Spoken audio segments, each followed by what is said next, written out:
Oklahoma Gardening is a production of the Oklahoma Cooperative Extension Service as part of the land grant mission of the Division of Agricultural Sciences and Natural Resources at Oklahoma State University, dedicated to improving the quality of life of the citizens of Oklahoma through research-based information.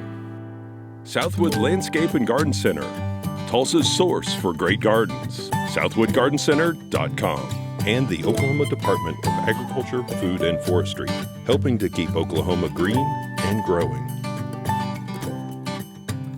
Today, the best of Oklahoma gardening is all about food. We visit farmers markets in Stillwater and Lawton, Oklahoma.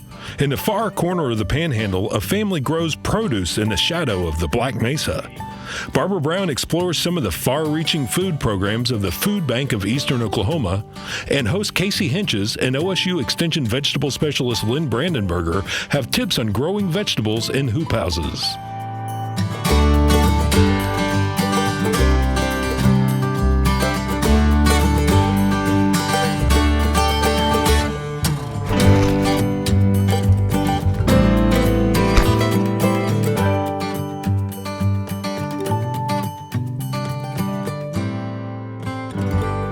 The farmer's market is a great place to go. Now, if you're a producer, you grow your own food, you may think that this isn't what I need to do. However, keep in mind that you may have a crop failure, you may have things that aren't quite ready, or yours may be past season and you still want to eat them. You may want to teach your kids more about gardening. There's lots of reasons to go, even if you have your own vegetable garden. So let's talk about a few of the things you need to know before you go that'll make your trip to the market a little better. First of all, come prepared. Often a bag of some sort is very useful. Very often the farmers will have bags for you to put your produce in, but one of the reasons that we use markets is because we want to become more green. And using a recyclable bag is one way to do that. Also, bring small bills. Nothing worse than for the producer, the farmer, than to have you give them a $20 bill or a $50 bill. They're giving you all their change. So come with small bills so you can go through the vendors without having to stop for a lot of change. Be flexible. It's really tough to go to the market and expect to find all the produce from all of the seasons at a farmer's market. You'll find that at a grocery store, but here you're buying local. You're buying things that are regional, so expect to buy what's in season where you are.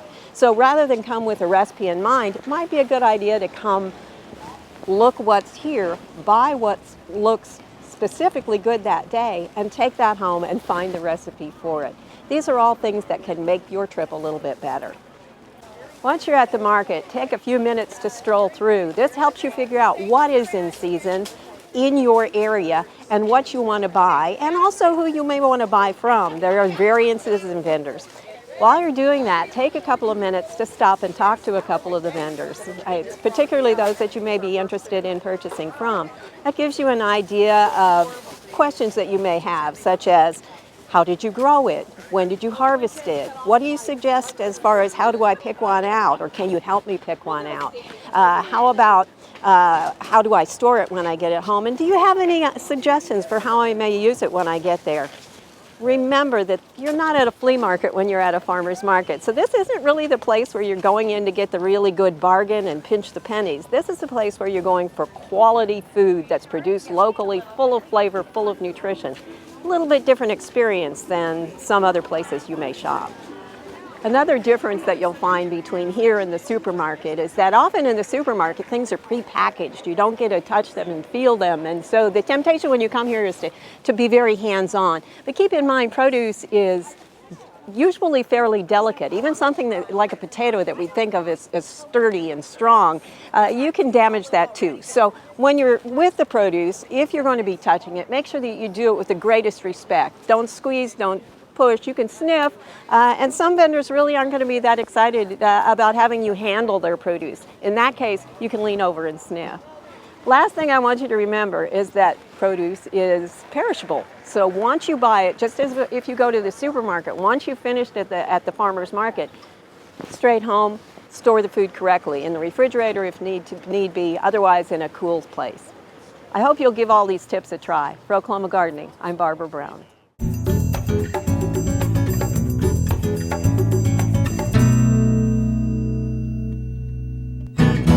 Many times when we're talking about farmers markets, we're talking with gardeners and horticulturists, and today we have a farmer joining us, but he's also a pediatrician. We are here at the Lawton Farmers Market, joined by Dr. Legayco. And Doctor, can you tell us how this farmers market came to be? Well, back in early 2000, we started looking. You get one of those oh my gosh moments, and one of those oh my gosh moments was when we looked at the CDC statistics that the obesity rate in children had tripled. So we put an organization together in town to combat childhood obesity called the Fit Kids of Southwest Oklahoma. And in our strategic planning, one of the things we figured out is, we can't tell people to eat 5 servings of fruit and vegetable a day if we can't help provide those. We had no market. So my background with my family in raising fresh fruits and vegetables was a perfect match for me to work with the OSU Extension office and development of some farmers and put together an organization to put together the Lawton Farmers Market. So since 2007, we've had a every Saturday market, and now we have a Wednesday and Saturday market that within the last year now runs year-round. And you wanted it to run year-round intentionally, right? Yes, our goal is a sustainable agriculture. And to have sustainable agriculture, you really need more than just Memorial Day to Labor Day, because people need to be able to eat local stuff year-round. But you can't produce local stuff if you don't have a market. So our goal is to keep a 12 months out of the year market for people to start developing agriculture that will be sustainable year-round. And you've done a lot of legwork to get this farmers market off the ground, and there's a lot of planning and working with business leaders. Can you kind of talk about that a little bit? Well, a farmers market, we would think, is just putting your stuff out and everyone selling stuff. Yet it's a health event. It's a total organization. We need help from attorneys to help us with the legal stuff, the tax commission. All different groups in the city have to be involved.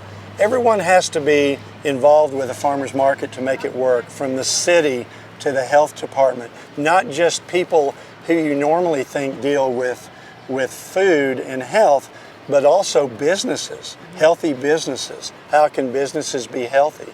So businesses are involved, and every part of the city is actually involved. And let's talk a little bit about some of the other ways that you're involved in the community related to the farmers market with the Southwest Fit Kids. Talk a little bit about it, please. So Fit Kids is if you want to look at, Fit Kids is the hub with lots of different arms.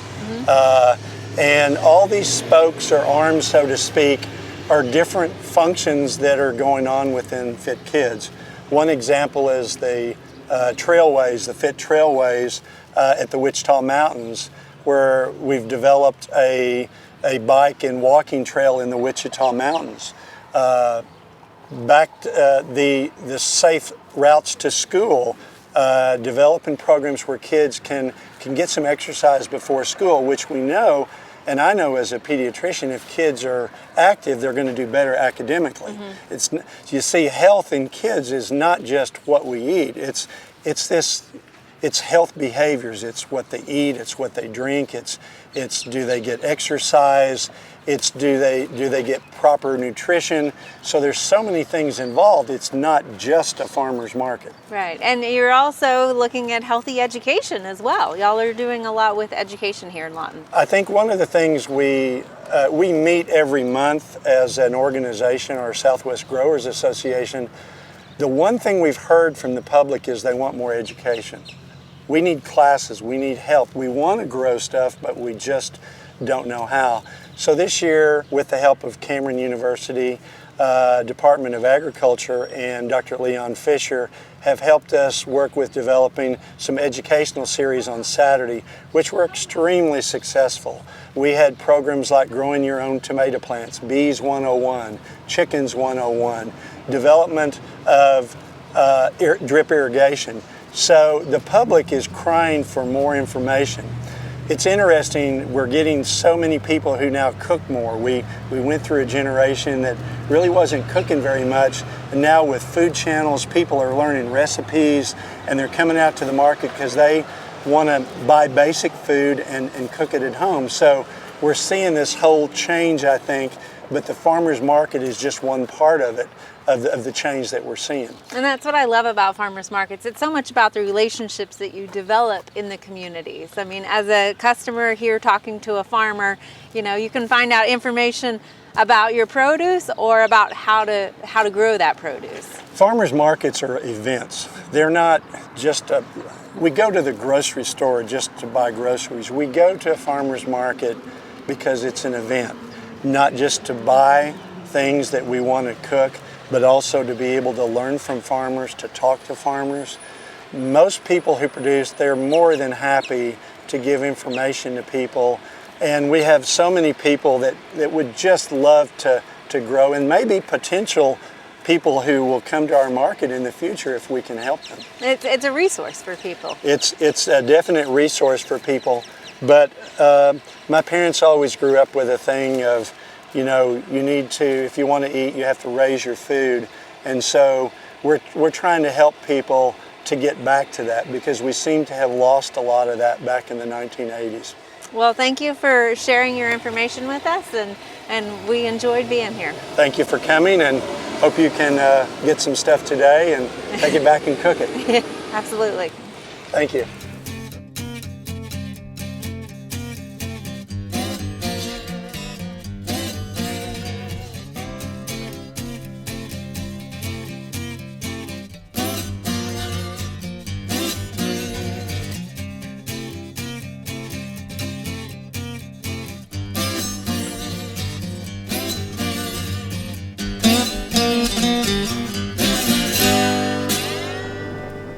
In the far western side of the Panhandle, just outside of Wheelus, Oklahoma, and joining me is Stuart Hutchinson, and we're here at the Hutchinson Farm and Garden, and you guys have been growing quite the garden out here in the middle of nowhere. Mm-hmm. So how long have you been doing this? Tell me about it. 2 years. We've been doing the big garden. Okay.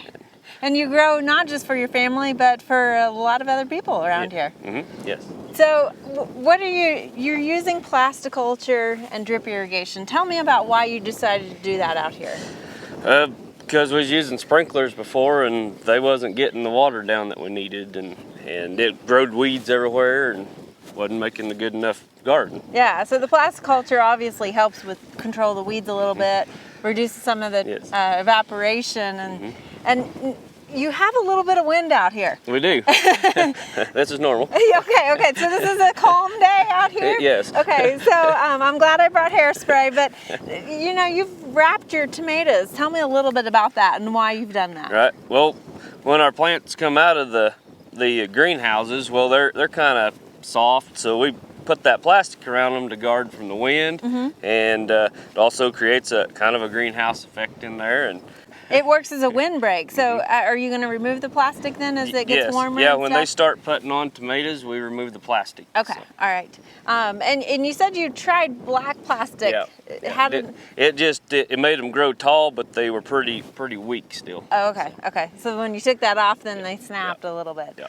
Now, this is interesting. Being from central Oklahoma, we don't typically think of staking pepper plants. Right. So you've had to... Yep, same thing as with the tomatoes. So you know, they're a smaller plant, but still they kind of battle the wind out here. Yep, if you take that off, one day they'll be fried. Okay, so will you take the plastic off of those also once eventually? they get to going good, we'll take the plastic off of them too. So. Okay, well, you've got quite a garden, and how long does it take to maintain this size garden?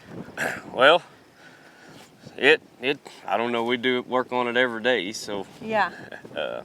You don't keep track of the hours. Not really, no. but you were saying you sell to a lot of people. What is kind of your area that you sell to out here?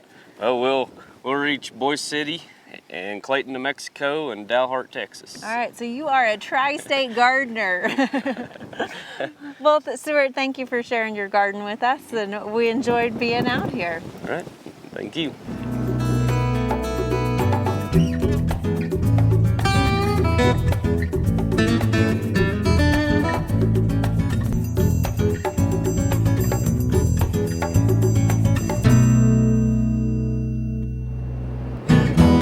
Today we're at the food bank in eastern Oklahoma, and I'd like to introduce you to Jeff Marlowe, who's the executive chef here.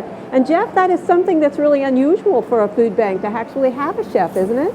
Yes, it is. We're actually part of a network called Feeding America here around the United States, and we were the first food bank in the U.S. to have a culinary kitchen, to be able to produce meals that come in with food that's perishable from local grocers that would normally be thrown away, and put it back in the community to people in need.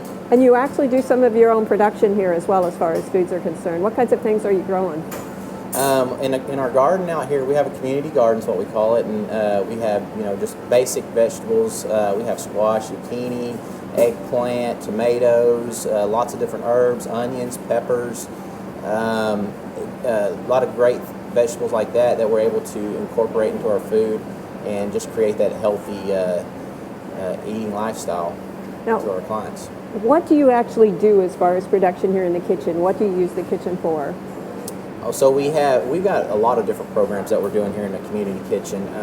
We have 2 mobile eatery food trucks that we take out every day, and we use the food that we're preparing that's donated to us from our local grocers here and take it out and serve a hot meal off of our food trucks completely for free. So that's one of the things that we're doing with it. We have agencies that we're partners with that we prepare meals. We either freeze them or we send them out hot, depending on their capacity of what level they have to either just serve the food, or they can rewarm the food. They might not have chefs and the manpower to prep and all the ingredients to do the food. So we do a lot of different things like that. We also teach a culinary trade program here at the food bank out of our community kitchen, and it's a 16-week program that we teach with anyone, and we don't discriminate against anyone that just kind of needs a second chance in life. So you've been doing this for a while now. What is your favorite thing about working here? I love being a chef. I love the creativity, but what's most important is that what I've done with my skills that I've been blessed with is I'm using those to serve my community in need. When you are going through and you're looking, what inspires you? What makes you decide, well, today we're going to do this, or today we're going to do that with this particular item? Is it a combination of ingredients that you find, or? We have a key ingredient list that we keep, and they have it down in the warehouse. We have it here in the kitchen, and so with our key ingredients, we know that protein's probably the hardest thing that we come across, and so that's why I was telling you, rotisserie chickens come to us by the thousands weekly. Because every local grocer has the grab-and-go chickens and the ribs and things like that. So at the end of the day, they're not able to do anything with them, but they're still very usable. We get those and we process them down and we create all different kinds of dishes. So when we get different kinds of proteins and we see what we have fresh, it depends on what the season is, what kind of vegetables are coming in, then we prepare our meal off of that. If there's lots of times that we have lots of different rices, lots of different pastas, potatoes, when the potatoes are in season, and we have lots of different potatoes. And so we just try to incorporate that.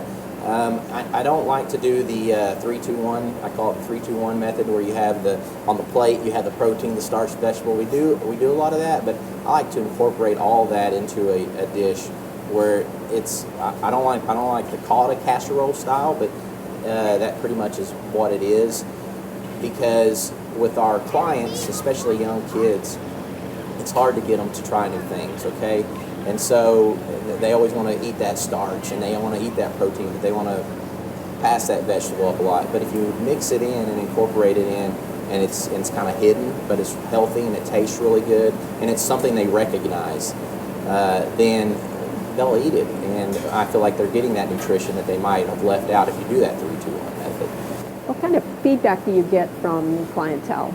People just tell us how thankful they are, and it's really cool. We know that we're making a difference because you'll have kids come down there that are barefooted with no socks. Running down there, and they might have been out like in the summertime. They might be playing basketball or something. They'll come down with their ball in their hand, and they'll get their meal, and they'll sit right there on the curb right by our truck, and they'll start eating, and they'll eat that whole meal up, and sometimes hang around and see if we have seconds. And so That's what's really cool about our job, is that we see it, we see the smiles on our face, and we know that we're making a difference in people's lives out there in our community.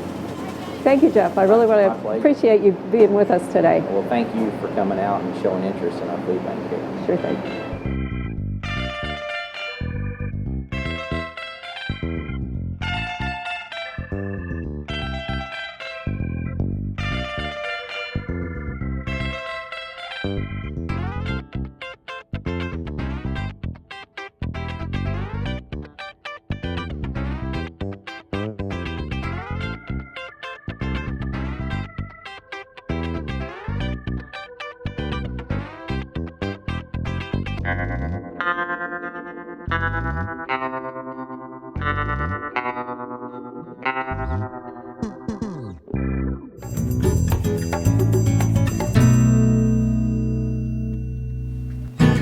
We are in the backyard of Dr. Lynn Brandenburger, who is our Extension Vegetable Specialist. And Dr. Brandenburger, you've got quite a few cool season leafy greens growing here. Can you talk to us about them, please?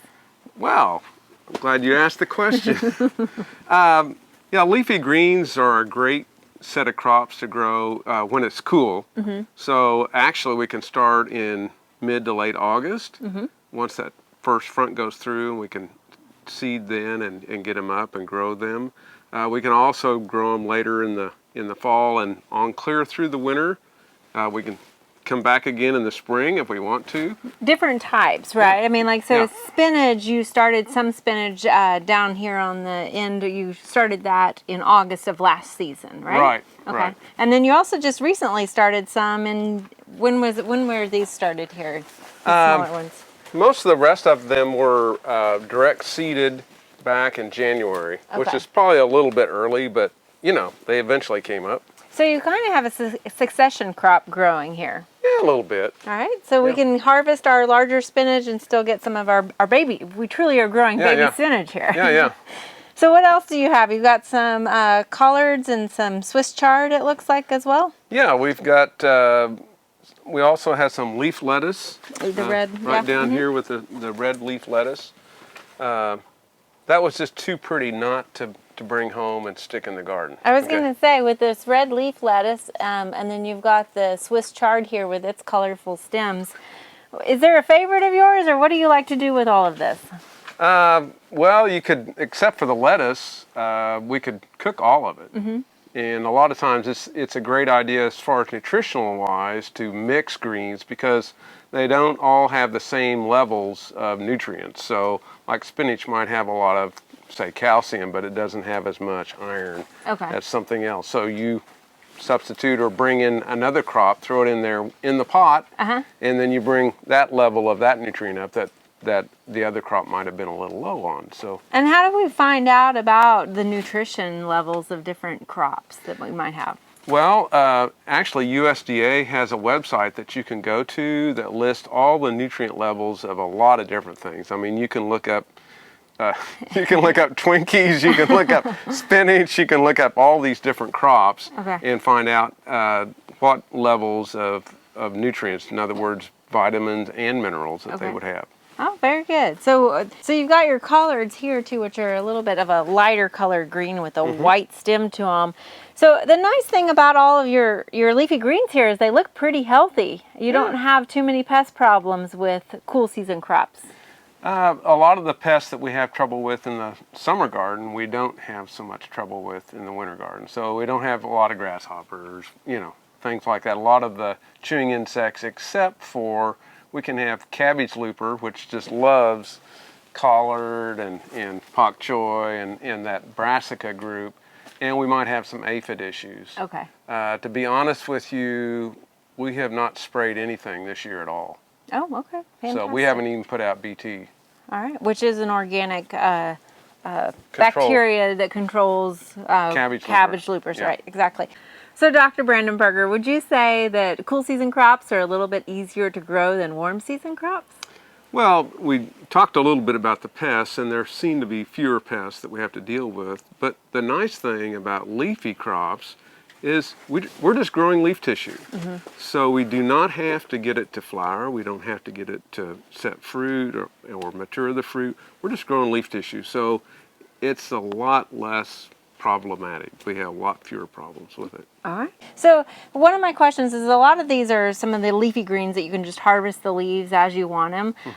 Pak choi is one that maybe some people aren't familiar with. What's the way you go about harvesting that? Do you eat it as a leafy green, or do you eat it as like maybe a head lettuce?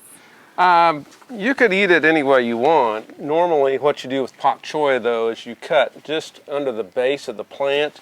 So you take the entire plant at once. Okay. And then it can be sliced up and stir fried. You could use it in salads. You could boil it like you would any other greens crop. All right. So it has quite a bit of nutrients in it. So it's yeah, a good one. Definitely add that to your salad mix and enjoy. Dr. Brandenburger, thank you for inviting us to your backyard to see your cool season crop. Well, we're glad you came today and hope you'll come back another time. There are lots of great horticultural events this time of year. Be sure and consider these activities when you're making your plans for the weeks ahead. To find out more information about show topics, as well as recipes, videos, articles, fact sheets, and other resources, including a directory of local extension offices, be sure and visit our website, oklahomagardening.okstate.edu. And we always have great information, answers to questions, photos, and gardening discussions on your favorite social media as well. Join in on Facebook, Twitter, and Instagram. You can find this entire show and other recent shows, as well as individual segments on our Oklahoma Gardening YouTube channel. And tune in to our OK Gardening Classics YouTube channel to watch segments from previous hosts. Oklahoma Gardening is produced by the Oklahoma Cooperative Extension Service as part of the Division of Agricultural Sciences and Natural Resources at Oklahoma State University. The Botanic Garden at OSU is home to our studio gardens, and we encourage you to come visit this beautiful Stillwater jewel. We wish to thank our generous underwriters, Southwood Landscape and Garden Center, and the Oklahoma Department of Agriculture, Food, and Forestry. Additional support is provided by Pond Pro Shops, Greenleaf Nursery and the Garden Debut Plants, and the Oklahoma Horticultural Society.